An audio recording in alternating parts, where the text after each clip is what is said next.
हे दोस्तों, how are you.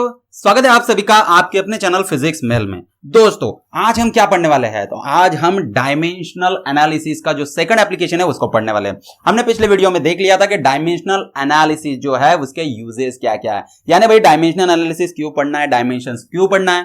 तो उसका सेकंड आंसर है to find the conversion factor between different system of units. So this is the reason why we are going to learn this dimensional analysis. So let us start. तो देखो, suppose एक system of unit है, जैसे कि SI system of unit है, उसमें जो force है वो किससे दिखाते हैं हम? न्यूटन। तो फोर्स का यूनिट क्या है? न्यूटन है। तो सीजीएस जो यूनिट है फोर्स का वो क्या है? वो डाइन है। तो अगर मुझे इन दोनों में रिलेशनशिप बतानी है या तो फिर कन्वर्शन बताना है तो वो क्या आएगा? तो 1 newton is equal to suppose x dyne. तो मुझे ये कन्वर्शन फैक्टर पता नहीं है कि भाई 1 न्यूटन यानी कितने डाइन होगा, तो मुझे वो निकालना है। तो अब इस्तेमाल करेंगे हम डायमेंशनल एनालिसिस और उससे हमें आसानी से समझ में आ जाएगा कि भाई ये जो x है उसकी वैल्यू क्या होगी। तो हमें यहां पे पता नहीं है इसलिए हमने x ले लिया है। ओके, तो चलो स्टार्ट करते हैं। अब देखो, यहां पे हमने 1 एज इट इज लग दिया। न्यूटन क्या है? फोर्स है, फोर्स का यूनिट है। ओके, तो उसके जो डायमेंशन है वो क्या आएंगे? तो इसके डायमेंशन होते हैं m1 l1 t-2। ये तो हमने पिछले वीडियोस में भी देख लिया था, ये अभी आपको पता है। ओके, इधर x डाइन क्या है? डाइन भी फोर्स है, तो डायमेंशन तो चेंज नहीं होने वाले। तो भाई आपका एसआई यूनिट का सीजीएस हो गया, उससे कोई फर्क नहीं पड़ता, ये फोर्स है तो फोर्स के डायमेंशन सेम ही रहते हैं। तो ये हो गया m1 l1 t-2। लेकिन भाई ये सीजीएस यूनिट है, ये MKS unit sorry SI unit है, तो मुझे क्या करना होगा? मुझे इनको दोनों को अलग अलग दिखाना होगा। अलग अलग दिखाने के लिए हम क्या करेंगे? We are going to use suffix. Okay, so I will give suffix 1 to this SI units and suffix 2 to this CGS unit. Now, what will happen? I have to calculate x. So, I will keep this x on one side and these dimensions will go here and will get divided. तो यहाँ पे m1 l1 t-2 as it is और ये जो dimension है ये इधर आके डिवाइड करेंगे। अब ये जो 1 था इसने इससे मल्टीप्लाई कर लिया तो 1 की वैल्यू 1 ही होती है। 1 अगर मल्टीप्लाई करता है किसी से तो उसकी वैल्यू उतनी ही होती है। ओके, तो ये आ जाएगा m2 l2 t2 और पावर क्या आएगी? 1 1 -2। तो मुझे ये मिल गया। अब क्या करेंगे? अब सिंपली हम क्या करेंगे? इसको सिंगल ब्रैकेट में डाल लेते हैं। अब देखो, ये m1 है, ये m2 है, दोनों क्या कर रहे हैं? डिवाइड कर रहे हैं और दोनों की पावर क्या है? 1 है, तो मैंने बाहर लिख लिया उसको। ठीक है, तो सिंपल ब्रैकेट में डाल लिया। अब ये L1 है, ये L2 है, तो मैं L1 बाय L2 कर देता हूं, दोनों डिवाइड हो रहे हैं और उनकी पावर भी 1 ही है। और T1 बाय T2 करके उनकी पावर -2 है, तो उसको ऐसे लिख देता हूं। ठीक है, कोई प्रॉब्लम नहीं है ना? So now what to do? x equals to, now in this bracket write down the SI and CGS units. तो m1 क्या है? एक्चुअली ये मास है और मास का जो SI m1 है यानी ये SI है, तो ऊपर की जो टर्म्स है वो SI टर्म्स है, नीचे की जो टर्म्स है वो CGS है। तो मास का जो SI यूनिट है वो क्या है? तो उस यूनिट को अभी यहां पे लिख दो, तो वो kg है। और m2 क्या है? CGS है, CGS में है, तो CGS में मास का यूनिट होता है ग्राम। तो मैंने ये लिख दिया। पावर कितनी है? 1। यहां पे लेंथ का SI यूनिट क्या है? मीटर। सीजीएस यूनिट क्या है लेंथ का? सेंटीमीटर, और उसकी भी पावर 1। टाइम का ऐसा यूनिट क्या है? सेकंड, अपॉन सीजीएस यूनिट भी सेकंड, और उसकी पावर कितनी है? -2। तो मैंने एज इट इज लिख दिया। तो Sx इज इक्वल टू, अब 1 kg यानी कितने ग्राम्स होता है? 1 kg यानी कितने ग्राम्स होता है? तो उसको मैं यहां से लिख देता हूं। 1 kg यानी होता है 1000 ग्राम, अपॉन ग्राम उसकी पावर 1। 1 मीटर यानी कितने सेंटीमीटर होता है? 100 सेंटीमीटर, अपॉन सेंटीमीटर उसकी पावर 1, और ये सेकंड कट हो गया, 1 की पावर -2 इज इक्वल टू, अब ग्राम कट हो गया, सेंटीमीटर कट हो गया। 1000 यानी क्या होता है? 10 to the power 3। 100 यानी कितना होता है? 10 to the power 2, और 1 की पावर -2 यानी कितना होता है? -2 नहीं, ये होता है 1। तो 1 की पावर कोई भी हो उसका जो वैल्यू आता है, आंसर आता है, वो 1 ही होता है। तो ये आ गया। ओके, तो x is equal to 10 to the power 3 into 10 to the power 2 कितना हो गया 10 to the power 5. तो I got the value of x as a 10 to the power 5. Got the answer? है ना. तो this is how we are going to find out the conversion factor between different system of unit. यहाँ पे SI और CGS. तो मुझे पता चला कि 1 न्यूटन यानी कितना होता है 10 to the power 5 डाइन. देखो कितना आसान है. तो मैंने ये सॉल्व कर लिया. अब आपके लिए असाइनमेंट देता हूं. आपको फाइंड आउट करना है 1 जूल मीन्स हाउ मेनी अर्ग्स. तो जूल एसआई यूनिट है, अर्ग सीजीएस यूनिट है. आपको क्या फाइंड आउट करना है 1 जूल यानी कितने अर्ग होता है ये फाइंड आउट करना है. तो बिल्कुल सेम प्रोसेस आपको इस्तेमाल करनी है. आंसर आने के बाद कमेंट बॉक्स में नीचे आपको आंसर डालना है. ओके, तो अब मैं क्या करता हूं अभी और एक एग्जांपल लेता हूं क्योंकि भाई हम लोग बहुत होशियार है लेकिन फिर भी हमें ज्यादा से ज्यादा न्यूमेरिकल सॉल्व करने पड़ते हैं तभी समझ में आता है. तो चलो इसको हम क्या करते हैं अभी रफ कर देते हैं और दूसरा जो हमारा है उसको सॉल्व करते हैं. अब एक सिस्टम ले ली मैंने, डेंसिटी ले ली. तो डेंसिटी का यूनिट क्या है केजी पर मीटर क्यूब है. ओके, तो 1 केजी पर मीटर क्यूब यानी how many CGS unit. CGS में क्या है ग्राम पर सेंटीमीटर क्यूब. तो 1 केजी पर मीटर क्यूब यानी कितने ग्राम पर सेंटीमीटर क्यूब. ये एसआई यूनिट है, ये सीजीएस यूनिट है. सॉरी, एसआई भी है, एमकेएस भी है. ओके, ये एमकेएस यूनिट है, ये सीजीएस यूनिट है. इनमें कन्वर्शन फैक्टर मुझे निकालना है तो एक्स की वैल्यू निकालनी है. तो चलो स्टार्ट करते हैं. तो भाई ये डेंसिटी है. डेंसिटी का जो डायमेंशन होता है वो क्या होता है, वो होता है m1 l-3. कैसे आया तो पिछले वीडियो में जाओ वहां पे देखो कैसे आया. तो वैसे भी आप ये कर सकते हो, केजी यानी मास होता है उसका पावर 1 है तो मैंने उसका पावर 1 लिख दिया. मीटर यानी लेंथ होती है उसका पावर 3 है तो उसका पावर 3 रहेगा, लेकिन ये नीचे है ऊपर आएगा तो -3. आ गया समझ में. चलो इज इक्वल टू एक्स. इसके भी डायमेंशन तो वही रहेंगे m1 l-3. अब यहाँ पे टाइम एब्सेंट है तो मैंने नहीं लिखा, कोई फर्क नहीं पड़ेगा. ओके, तो डन डन डन डन हो गया हमारा. ओके, तो अब क्या करते हैं, अब यहां पे एसआई यूनिट को 1 सफिक्स दे देते हैं, सीजीएस यूनिट को 2 सफिक्स दे देते हैं, कोई फर्क नहीं पड़ने वाला. अब x चाहिए आपको तो x is equal to, now what will happen, this is m1, this is l1, 1 - 3 upon this will go here and this becomes denominator. Okay, so this is numerator, this becomes denominator. As this is here multiplication, it will go here and will divide with it. Now what to do, just क्या करना है तो बस m1 को m2 से divide कर दो और आपको क्या मिल जाएगा, पावर 1 है एज इट इज लिख दिया. अब L1 को L2 से डिवाइड कर दो तो L1 divided by L2, power कितनी है -3 है तो मैंने पावर लिख दी. ओहो आ गया हमारा आंसर. अब क्या करना है, बहुत ही आसान है.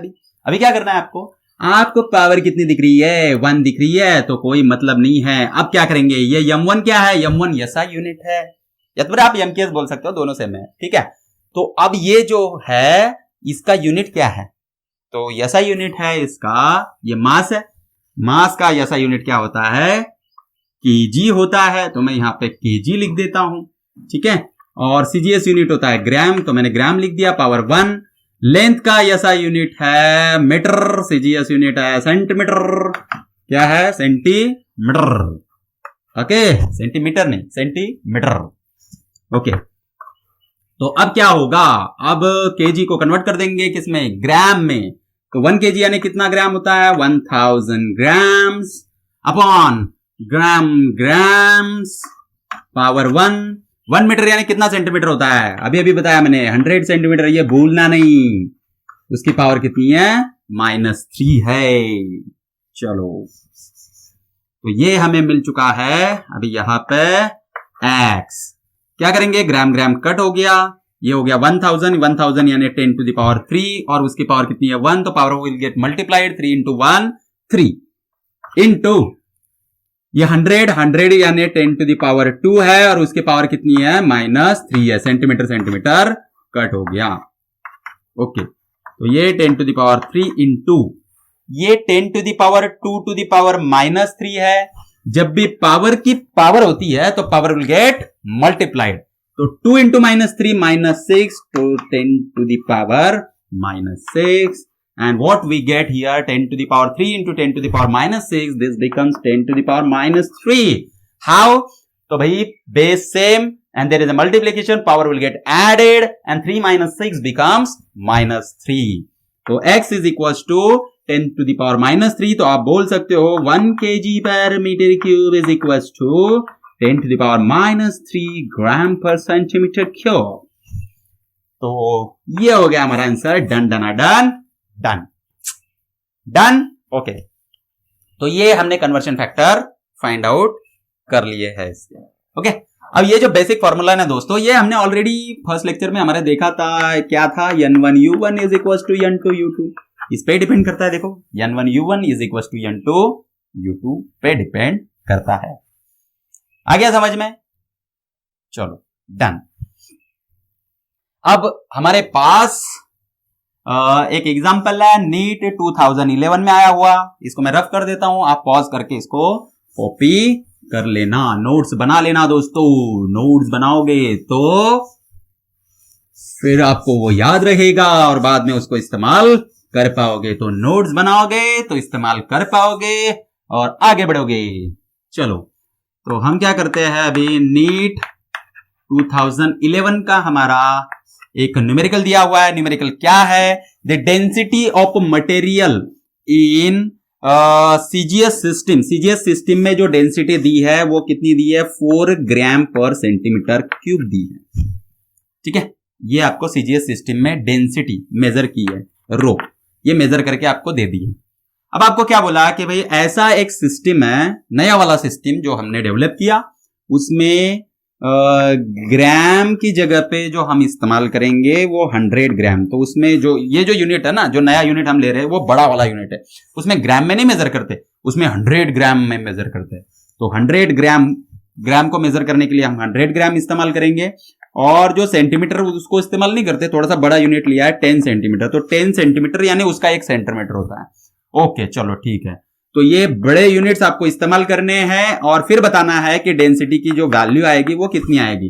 तो एक्चुअल में इसको हम क्या बोलेंगे, ये जो वैल्यू है यहाँ पे, इसको अगर रिप्रेजेंट करते हो n1u1 से, तो n1 क्या हो गया? 4 हो गया, यूनिट 1 हो गया ग्राम पर सेंटीमीटर क्यूब, और यूनिट 2 क्या हो जाएगा? तो यहाँ पे मैं लिख देता हूं, यूनिट 2 क्या रहेगा हमारा? यूनिट 2 हमारा होगा 100 ग्राम पर सेंटीमीटर क्यूब है, डेंसिटी है, तो सेंटीमीटर क्यूब यानी 10 सेंटीमीटर, उसका क्या आएगा? क्यूब। तो ये यूनिट 2 है हमारा। ओके, और n2 आपको क्या करना है? निकालना है। यूनिट 2 समझ में आया? ग्राम की जगह पे 100 ग्राम, सेंटीमीटर की जगह पे 10 सेंटीमीटर और उसका क्यूब, और आपको n2 निकालना है। n1 आपको पता है, n1 कितना है? n1 यहाँ पे देखो 4 है, u1 ग्राम पर सेंटीमीटर क्यूब। समझ में आ गया ये? ओके, अब हमें जो फॉर्मूला पता है, देखो नीट 2011 में आया हुआ एग्जाम्पल है और बहुत ही इजी है। तो इसको कैसे सॉल्व करेंगे? तो हमारे पास फॉर्मूला है, क्या फॉर्मूला है? n1u1 is equal to n2u2। बहुत ही आसान है। अब n1 क्या है? n1 आपको दिया है 4, तो 4 ग्राम पर सेंटीमीटर क्यूब, u1 भी लिख दिया मैंने, और n2 आपको निकालना है, और u2 क्या आएगा? 100 ग्राम पर 10 centimetre cube.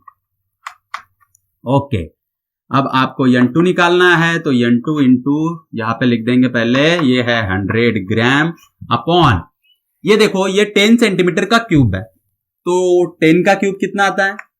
10 to the power 3 यानी 1000। ओके, चलो मैं 1000 लिख देता हूं, 1000 इंटू सेंटीमीटर का क्यूब, सेंटीमीटर क्यूब, और ये है 4 ग्राम पर सेंटीमीटर क्यूब। तो भाई ग्राम ग्राम कट हो गया, सेंटीमीटर क्यूब कट हो गया, 0 0 0 0 कट हो गया, तो n2 कितना आया? ये 10 है, इधर डिवाइडेशन में, इधर आएगा मल्टीप्लीकेशन में होगा, तो 4 इंटू 10, ये हो गया 40।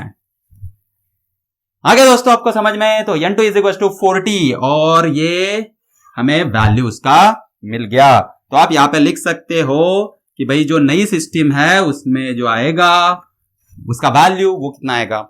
40 आएगा। तो इस तरीके का कोई भी न्यूमेरिकल आ जाए आप उसको आसानी से सॉल्व कर सकते हो। ठीक है, ये फॉर्मूला है कन्वर्शन फैक्टर ही हम इसको बोलेंगे, तो ये कन्वर्शन फैक्टर है, इसका 40 आया है।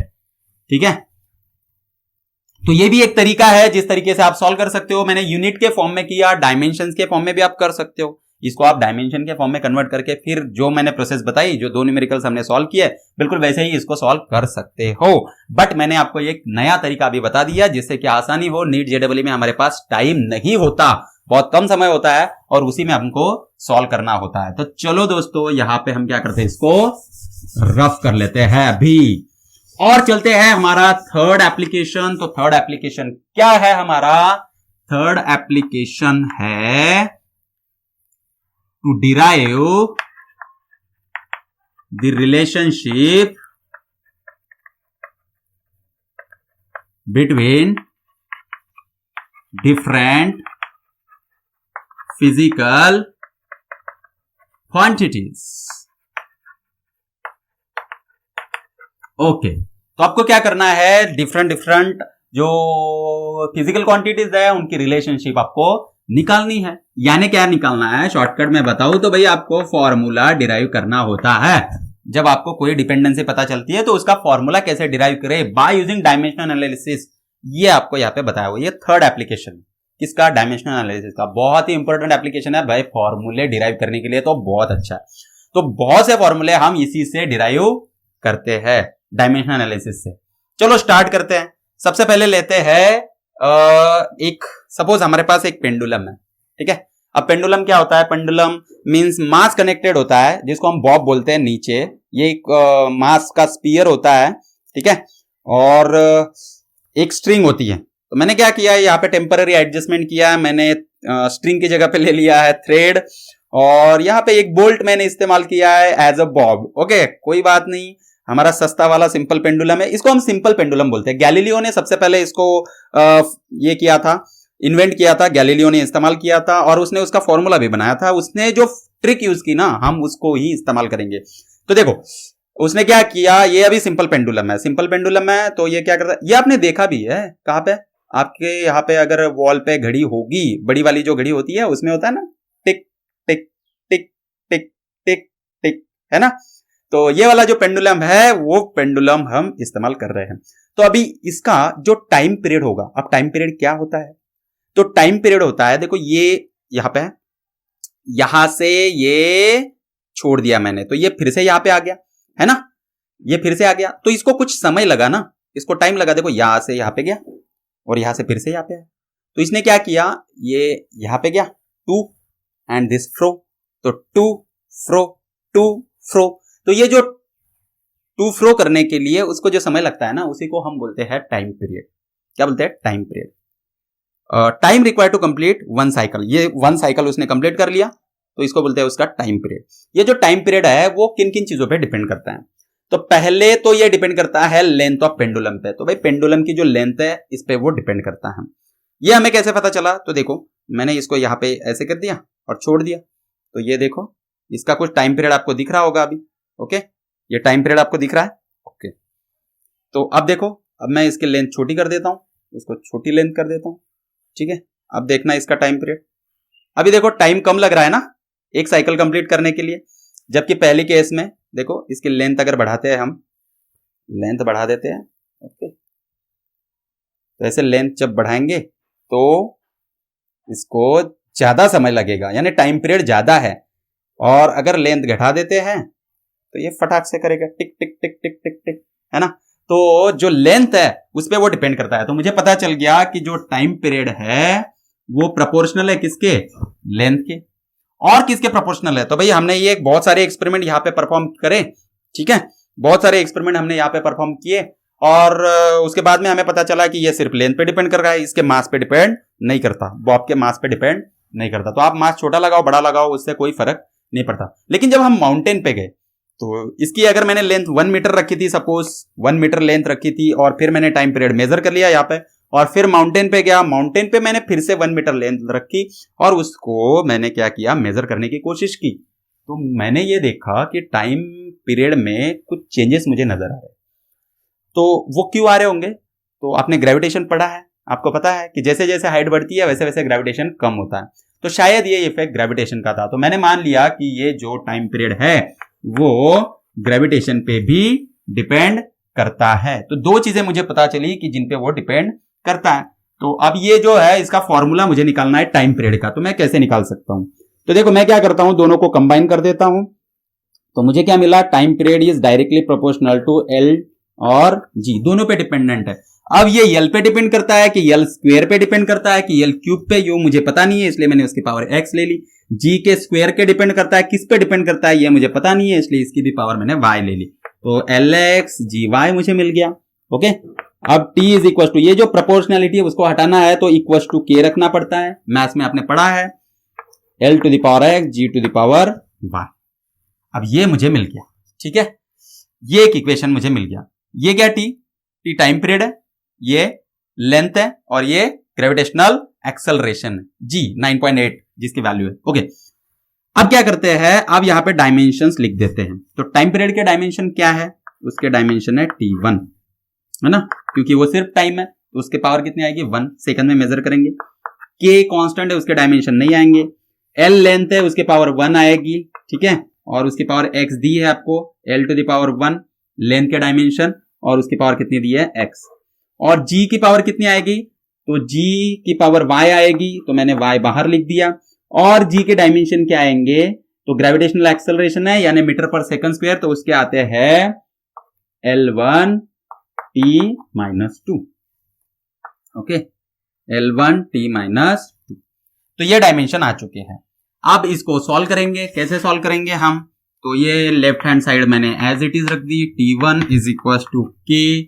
अब देखो दोस्तों, ये यल है, यल की पावर यहाँ पे 1 है और उसकी पावर x है, ठीक है, तो पावर की पावर है तो power will get multiplied, x into 1 x, तो ये हो गया l to the power x। और दूसरा यहां पे भी ये y इसे मल्टीप्लाई करेगा तो ये हो जाएगा l to the power y, l to the power y, और t to the power minus 2 into y minus 2y, ठीक है। तो लेफ्ट हैंड साइड में t1 is equal to k। अब देखो ये जो डायमेंशन है लेंथ के और ग्रेविटेशन के, ये दोनों मल्टीप्लीकेशन में, जब भी डायमेंशन मल्टीप्लीकेशन में हो तो इसको डायरेक्ट मल्टीप्लाई नहीं करना है। जैसे हम जनरल मल्टीप्लीकेशन करते हैं ना, तो ब्रैकेट सॉल्व करते हैं तो एल एक्स को मल्टीप्लाई करेंगे एल वाई से, फिर एल एक्स को मल्टीप्लाई करेंगे minus T to the power minus 2y से, ऐसे नहीं करना। ये डायमेंशंस है, डायमेंशंस है, इसका मतलब क्या है कि ये सिर्फ उसी से मल्टीप्लाई करेंगे जो उनके जैसा है, जैसे कि l। तो हम क्या करेंगे, मैं आपको एक सिंपल सी शॉर्टकट ट्रिक बताता हूं, ज्यादा सोचना नहीं, शॉर्ट ट्रिक बताता हूं कि आप लिख देना डायरेक्ट एल एम जो भी प्रेजेंट है वहां पे, एल एम टी जो भी प्रेजेंट है। अब यहाँ पे एम एब्सेंट है तो मैंने लिख दिया, उसको एब्सेंट कर दिया और एल टी लिख दिया मैंने, ठीक है। तो एल और टी लिख के छोड़ देना, छोड़ दिया। ओके, अब क्या करोगे, बस उनकी पावर चेक करो। तो इसकी पावर क्या है, एक्स है, इसकी पावर क्या है, वाई है। तो जो पावर है तो ये मल्टीप्लीकेशन में है, base same and there is a multiplication, so power will get added. तो l to the power x और वाई, तो एक्स प्लस वाई ये हो गई उसकी पावर। तो एल का काम तमाम हो गया। और ये जो टी है उसका पावर, अभी यहाँ पे टी एब्सेंट है तो इसकी पावर उतनी रहेगी माइनस 2y इसकी पावर होगी। तो मुझे एक इक्वेशन मिल गया दोस्तों, देखो यहाँ पे यही प्रोसेस आपको हर बार फॉलो करनी है, ठीक है। इसको इससे यल एक्स को यल से, फिर इसको टी से, ऐसे मल्टीप्लाई नहीं करना है। ओके, तो अब देखो अब क्या होगा, मैंने क्या करना है, तो मैंने इन दोनों को अभी कंपेयर करना है। तो कंपेयर करो, तो मुझे क्या मिला, यहाँ पे L की टर्म एब्सेंट है यहाँ पे, तो इसका मतलब x प्लस वाई, L की टर्म एब्सेंट है यानी उसकी पावर कितनी हो जाएगी, 0 हो जाएगी। तो x plus Y is equal to 0, और t की पावर कितनी है, minus 2y, minus 2y is equal to क्या आएगा, 1 आएगा। देखो इधर माइनस 2 है, इधर 1 है, तो मुझे दो इक्वेशन मिल गए। यहां से मुझे y की वैल्यू मिल गई, y की वैल्यू है माइनस 1/2, माइनस 2 डिवाइड हुआ तो माइनस 1/2 y की वैल्यू आ गई। ये वैल्यू अगर मैं यहाँ पे पुटअप करता हूं तो x की वैल्यू मुझे मिल गई, कितनी है वो, x is equal to minus y है, y इधर गया माइनस हो गया, तो माइनस ऑफ माइनस 1/2 यानी 1/2, x की वैल्यू 1/2, y की वैल्यू माइनस 1/2। तो ये जो इक्वेशन है उसको मैं लिख दूंगा, time period is equal to k to the power l to the power x यानी 1/2 और g to the power y यानी माइनस 1/2। तो ये मुझे t का फॉर्मूला मिल गया इज इक्वल्स टू के। अब इसको मैं ऐसे भी लिख सकता हूं L to the power 1/2 divided by G to the power 1/2। क्यों? क्योंकि इसकी पावर माइनस है, नीचे जाएंगे तो प्लस। जैसे नीचे की पावर, नीचे जो भी क्वांटिटी होगी उसकी पावर अगर प्लस है तो उस ऊपर आती है तो माइनस होती है, वैसे ही ऊपर की पावर अगर प्लस है तो नीचे जाते वक्त भी माइनस होती है, ऊपर की माइनस है तो नीचे जाते वक्त प्लस होती है। अब हमें पता है कि जो L है, ठीक है, उसकी पावर 1/2 है। पावर 1/2 यानी अंडर रूट होता है, ये हमें पता है। तो हम इसको ऐसे लिख सकते हैं अंडर रूट L। वैसे ही G को भी लिख सकते हैं अंडर रूट G। तो मैं इसको लिख सकता हूं K under root L by G। तो ये हो गया टाइम पीरियड का फॉर्मूला जो मैंने डिराइव कर लिया। ओके, यहाँ पे अभी K जो है कांस्टेंट, उसकी वैल्यू मुझे पता नहीं है, ठीक है। तो सेवरल एक्सपेरिमेंट परफॉर्म करके हम इसकी वैल्यूज निकाल सकते हैं। तो इसकी वैल्यू जो आई वो 2 पाई आई है, तो 2 pi under root L by G, यह है सिंपल पेंडुलम के टाइम पीरियड का formula, 2 pi under root L by G। लेकिन 2 पाई जो है कांस्टेंट की जो वैल्यू है वो हम डायमेंशनल एनालिसिस से नहीं निकाल सकते। ये एक ड्रॉबैक है, किसका? डायमेंशनल एनालिसिस का। ये एक ड्रॉबैक है कि भाई कांस्टेंट की वैल्यू आप कैलकुलेट नहीं कर सकते, उसके लिए आपको एक्सपेरिमेंट्स ही करने होंगे। आ गया समझ में? तो चलो फिर आगे चलते हैं, ये यहां पे खत्म करते हैं। ओके, इसको लिख लो फटाफट। अब मैं आपको दूसरा एक एग्जांपल दे देता हूं।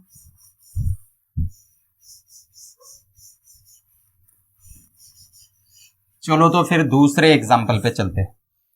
अब यहां पे ये जो एग्जांपल है उसमें हम क्या करेंगे, तो मैंने क्या किया, एक रिजिड सपोर्ट लिया। ये मिरर नहीं है ना, अब तक हमें आदत है 10th तक इसको मिरर समझने की। ये हमारे लिए रिजिड सपोर्ट। रिजिड सपोर्ट यानी जो सपोर्ट रिजिड है, यानी मूव नहीं करेगा। जैसे कि सीलिंग मूव नहीं करेगी तो उसको क्या बोलेंगे? रिजिड सपोर्ट बोलेंगे। जो मूव नहीं करेगा, फोर्स लगाने के बाद वो खींचा नहीं आएगा, वो वही पर रहेगा, उसको बोलेंगे रिजिड सपोर्ट। तो ये रिजिड सपोर्ट है, इधर भी एक रिजिड सपोर्ट है, और उसके बीच में मैंने एक स्ट्रिंग तार मैंने बांध दी है, ठीक है।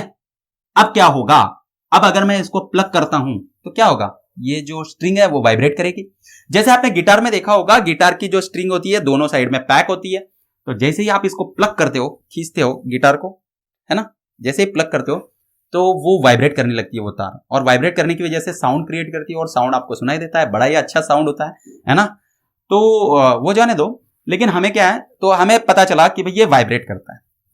तो वाइब्रेट करता है तो इसकी कुछ फ्रीक्वेंसी होगी, है ना। वाइब्रेट करने की फ्रीक्वेंसी यानी क्या होता है, अभी बताया मैंने, टू एंड फ्रो मोशन, एक साइकिल कंप्लीट करने के लिए। तो ये वाइब्रेशन कर रहा है, तो यहां से यहां पे गया, यहां से फिर से यहां पे आया, तो एक साइकिल, यहां से यहां पे गया, यहां से फिर से यहां पे आया, तो एक साइकिल, यहां से यहां गया, यहां से फिर से यहां पे आया, तो एक साइकिल। तो ये जो साइकिल है, एक साइकिल यानी एक वाइब्रेशन कंप्लीट करने के लिए उसको जो टाइम लगता है उसको टाइम पीरियड बोलते हैं। और नंबर ऑफ साइकिल यानी एक मिनट में कितने साइकिल्स होते हैं, या तो फिर एक सेकंड में कितने वाइब्रेशन होते हैं, उसको क्या बोलेंगे हम? फ्रीक्वेंसी। तो frequency means number of cycles पर सेकंड, एक सेकंड में कितने साइकिल्स हो रहे हैं या तो फिर कितने वाइब्रेशंस हो रहे हैं, उसको बोलते हैं फ्रीक्वेंसी।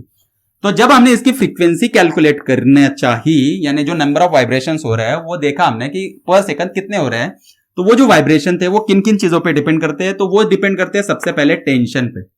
टेंशन यानी इसमें जो आपने फोर्स, टेंशन, तान, तो जितना टेंशन आपने इसको दे के रखा है, जितना ज्यादा खींच के रखा है, जितनी फोर्स उसमें है ना, तो उस पर वो डिपेंड करता है। टेंशन यानी क्या है, एक्चुअल में फोर्स है जो उसमें क्रिएट हो रही है, क्योंकि आपने इसको पैक करके रखा है, तो उस पर डिपेंड करती है। जितना ज्यादा टेंशन होगा उतनी ज्यादा फ्रीक्वेंसी होगी। आपने देखा होगा, इसलिए जो गिटार की तार होती है वो उसका टेंशन बहुत ज्यादा होता है, बहुत ज्यादा तान के रखते हैं उसको, स्ट्रेच करके रखते हैं, है ना। तो इसलिए उसकी जो वाइब्रेशन है वो बहुत फास्ट होती है। तो हमें ये पता चला कि ये टेंशन पे डिपेंड करता है। दूसरा क्या पता चला कि ये जो फ्रीक्वेंसी है वो फ्रीक्वेंसी और किस पे डिपेंड करती है, तो वो डिपेंड करती है ये जो स्ट्रिंग है उसकी मास पर यूनिट लेंथ पे। तो यम क्या है, एक्चुअल में मास पर यूनिट लेंथ है।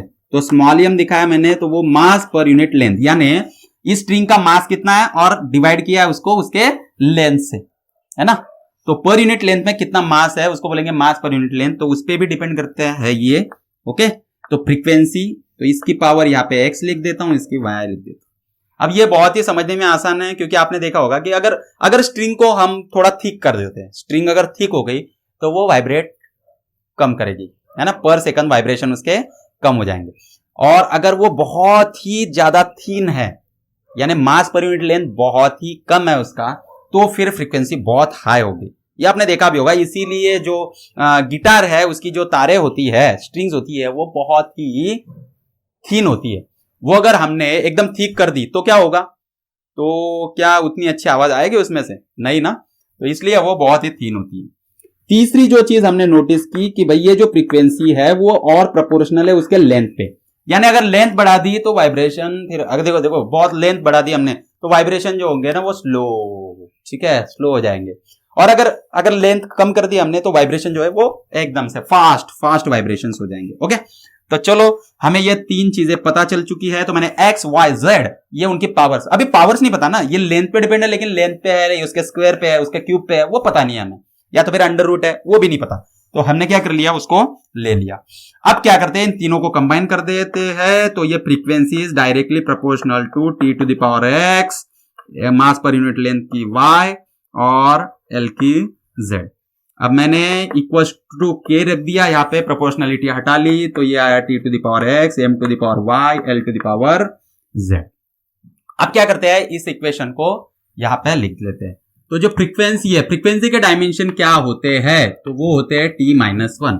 अब देखो यहाँ पे ये जो टी है ना, ये टेंशन का टी है, और ये जो है ये डायमेंशन का यानी टाइम पीरियड का टी है। ये टेंशन का है, ये टाइम पीरियड का है, इसमें कंफ्यूज नहीं होना, ठीक है, कंफ्यूज नहीं होना उसमें। तो ये T to the power minus one आएगा फ्रीक्वेंसी, क्यों, क्योंकि फ्रीक्वेंसी यानी one by time period formula होता है, तो टी की पावर यहाँ पे वन है, ऊपर जाएगा तो माइनस वन। तो फ्रीक्वेंसी का डायमेंशन लेफ्ट हैंड साइड में हमने लिख लिया। अब राइट हैंड साइड में हम लिखेंगे इक्वल टू, पहले के लिख लेते हैं, के कांस्टेंट है, उसके डायमेंशन नहीं होते। उसके बाद में ये टेंशन है, टेंशन यानी फोर्स है, तो फोर्स के डायमेंशन वहां पे लिख देंगे। क्या होता है फोर्स के डायमेंशन, अभी आपने रखे होंगे m1 l1 t minus two, नहीं रटा है तो रट लो इसको, क्योंकि बार बार आने वाला है। उसकी पावर क्या है x, मैंने उसको यहाँ पे लिख दिया। देन मास पर यूनिट लेंथ, मास पर यूनिट लेंथ उसका फॉर्मूला क्या है, मास पर यूनिट लेंथ है, तो उसके जो डायमेंशन है वो क्या आएंगे, m की पावर कितनी है 1 और l की पावर 1 है, ऊपर जाएंगे तो -1, तो ये हो गए उसके डायमेंशन। क्या है वो, m1 l -1, ओके। और बाद में जो है लास्ट में वो है l to the power z, ये लेंथ है, तो उसकी पावर क्या आएगी l1 और उसकी पावर z। अब क्या करते हैं, लेफ्ट हैंड साइड को एज इट इज रखते हैं और राइट हैंड साइड को क्या करते हैं, सॉल्व करते हैं।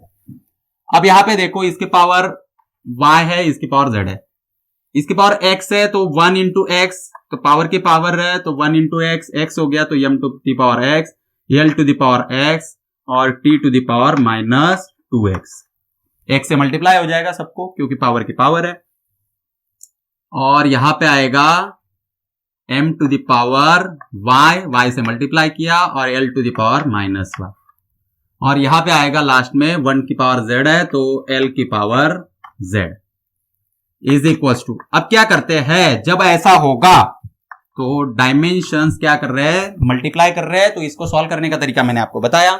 आप क्या करोगे, बस जो जो प्रेजेंट है उसको लिख दो, जैसे कि m l और t तीनों प्रेजेंट है, ओके। तो यहां पे देखो, अभी यहां पे m प्रेजेंट है, उसकी पावर x है, इंटू m प्रेजेंट है, उसकी पावर y है, तो जो पावर है ना वो यहाँ पे ऐड होगी। यहाँ पे m एब्सेंट है थर्ड इसमें, तो x प्लस y होगी, तो m की पावर हो गई x प्लस y। यहाँ पे l की पावर हो गई x, यहाँ पे -y और यहाँ पे प्लस z। और यहाँ पे t की जो पावर है वो -2x और यहाँ पे t एब्सेंट है, तो हो गया। और लेफ्ट हैंड साइड में t टू द पावर -1। अब देखो यहां से इनको दोनों को अगर कंपेयर करते हो तो आपको क्या पता चलेगा, आपको पता चलेगा x plus Y is equal to -1। ये हो गया हमारा, अरे सॉरी यहाँ पे m एब्सेंट है, तो x plus Y is equal to 0 हो गया। तो ये पहला इक्वेशन मुझे मिल गया। अब देखो यहाँ पे x minus Y plus Z कितना आएगा, तो l की टर्म भी एब्सेंट है, तो इसका मतलब ये भी 0 आएगा।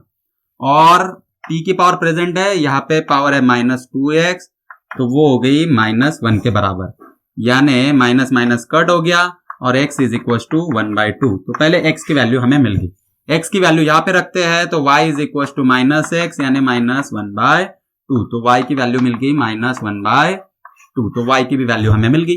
बस x और y की वैल्यू यहाँ पे डाल दो, तो x क्या है 1/2 माइनस ऑफ y की वैल्यू है -1/2 plus z is equal to 0। तो माइनस ऑफ -1/2 यानी plus 1/2, 1/2 plus 1/2 1, 1 plus z is equal to 0, तो z is equal to -1।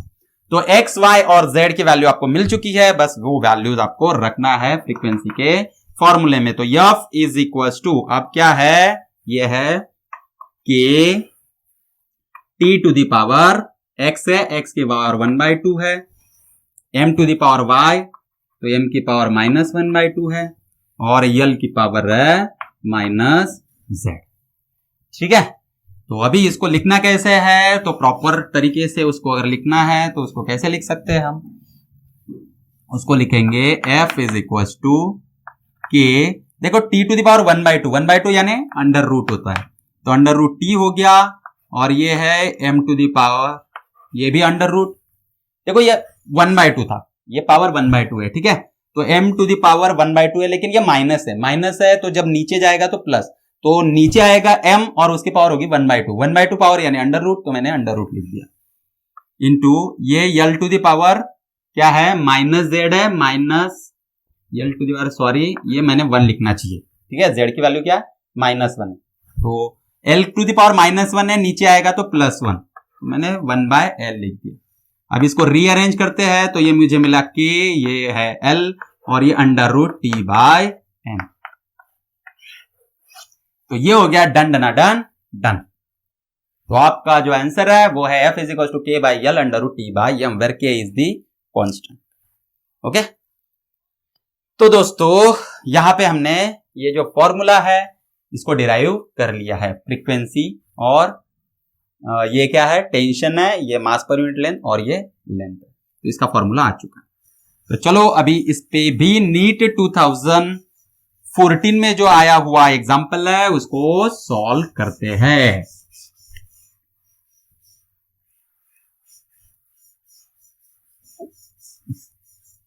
NEET 2014 में आया हुआ, नीट एग्जाम में आया हुआ ये न्यूमेरिकल है। ओके, तो आपको क्या दिया है, फोर्स दिया है F, force F, velocity V and time t are chosen as the fundamental quantities, the dimensional formula of mass and density will be। तो आपको ये फंडामेंटल क्वांटिटीज दी है, फोर्स, वेलोसिटी और टाइम, और आपको पूछा है dimensional formula for mass and density, किनके फॉर्म में, फोर्स, वेलोसिटी और टाइम के। तो देखो मास तो बेसिक क्वांटिटी है, इसके डायमेंशन m1 हुआ करते थे, लेकिन अभी आपको इसके जो डायमेंशन है वो फोर्स, वेलोसिटी और टाइम के फॉर्म में निकालने हैं। वैसे ही डेंसिटी के भी आपको फोर्स, टाइम और वेलोसिटी के फॉर्म में डायमेंशंस निकालने हैं। तो अब तक हम जो बेसिक क्वांटिटीज है हमारी, फंडामेंटल क्वांटिटीज है, उसको लेते थे, लेकिन यहाँ पे डिराइव क्वांटिटीज के फॉर्म में फंडामेंटल क्वांटिटी मास आपको निकालना है। तो कैसे निकालेंगे, इसके दो तरीके हैं। एक तो जो डायमेंशन एनालिसिस का थर्ड पॉइंट जो हमने देखा, एप्लीकेशन देखा, उससे निकाल सकते हैं, जो कि मैं आपको डेंसिटी निकाल के दिखाऊंगा, और दूसरा एक तरीका है जिसको मैं मास को आपको निकाल के दिखाऊंगा। तो पहले लेते हैं मास। तो आपको मास दिखाना है किसके फॉर्म में, फोर्स, वेलोसिटी और टाइम के। तो आपको पता है मास का फॉर्मूला क्या है, मास का फॉर्मूला है फोर्स अपॉन एक्सेलरेशन, क्योंकि F is equal to m है according to Newton second law, F is equal to m है, तो m is equal to force upon acceleration. अब फोर्स अपॉन एक्सेलरेशन क्या होता है, वेलोसिटी अपॉन टाइम, तो मैं लिख देता हूं वेलोसिटी अपॉन टाइम। ओके, इसको अगर मैं ठीक से लिखूं तो ये होगा F अपॉन V, और ये T ऊपर चला जाएगा। ओके, इसको लिखना है तो ये हो गया F, ये V ऊपर आएगा तो उसकी पावर हो जाएगी -1, क्योंकि नीचे +1 है, और T तो इसकी पावर 1, इसकी पावर 1, तो ये मास के डायमेंशन हो गए। तो ये एक आसान तरीका है जिससे आप इसके कैलकुलेट कर सकते हो, लेकिन इसके लिए जरूरी क्या है, जरूरी है आपको इसका फॉर्मूला पता होना और ये डिराइव करते आना। अगर ये आपको नहीं आता है तो कोई बात नहीं, आता है तो ये फटाफट आंसर सॉल्व करेंगे, क्योंकि भाई नीट का एग्जांपल है, टाइम बहुत कम होता है, तो एक शॉर्ट ट्रिक है जिससे कि हम ये सॉल्व कर सकते हैं। अगर आपको ये नहीं आता है तो दूसरा तरीका है डायमेंशन एनालिसिस से, चलो उसको, तो अगर बोर्ड में ऐसा कोई एग्जाम्पल आता है, ठीक है, तो आप उसको कैसे सॉल्व करोगे, तो डायमेंशन एनालिसिस से सॉल्व करोगे। कैसे करेंगे, कैसे करेंगे तो चलो अभी मैं डेंसिटी का करके बताता हूं आपको, ठीक है। मास का हो गया, अब डेंसिटी का करके बताता हूं। तो डेंसिटी का हम कैसे सॉल्व करेंगे, तो डेंसिटी इज इक्वल्स टू, अब देखो डेंसिटी का जो डायमेंशन है वो क्या है, डेंसिटी का डायमेंशन है m1 l माइनस 3, तो उसको हमने यहाँ पे लिख दिया, ओके। तो हम क्या करेंगे, डेंसिटी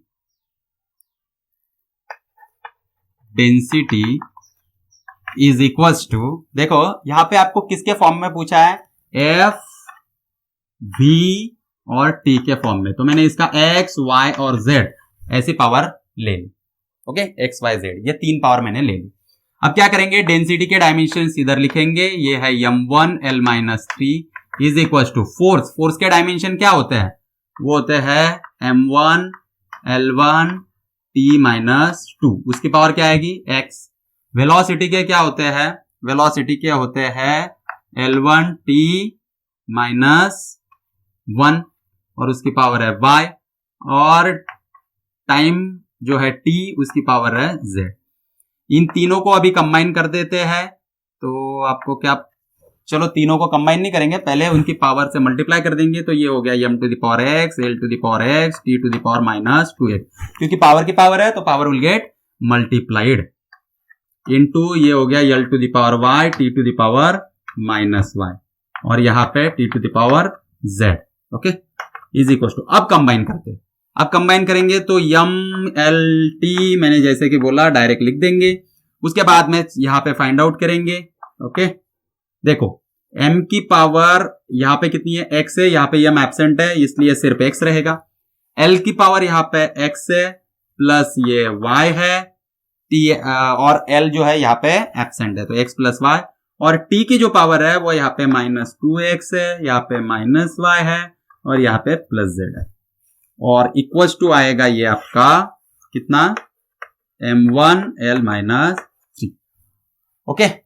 तो अब इन दोनों को क्या कर लो, कंपेयर कर लो, कंपेयर किया तो आपको क्या मिलेगा, x इक्वल टू 1 मिल गया, देखो m को m से कंपेयर किया, x इक्वल टू 1 मिल गया, l को इससे कंपेयर करो तो x plus y is equal to minus 3 मिला, और यहां से अगर ये माइनस 3 है तो y कितना होगा, माइनस 3 माइनस x, तो ये माइनस 3 माइनस x कितना है 1 है, तो ये हो गया माइनस 4, तो y हो गया माइनस 4, और तीसरा equation minus 2x minus y plus z is equal to, ये कितना आएगा, तो यहाँ पे t की टर्म एब्सेंट है यानी ये आएगा 0, ओके। तो अब यहाँ पे वैल्यूज पुट अप करो तो आपको क्या मिलेगा, माइनस 2 इंटू एक्स, एक्स कितना दिया है 1, तो ये 1 माइनस वाई, वाई कितना है minus 4 plus Z is equal to 0, तो ये minus 2 minus minus plus 4 minus 2 कितना हो गया,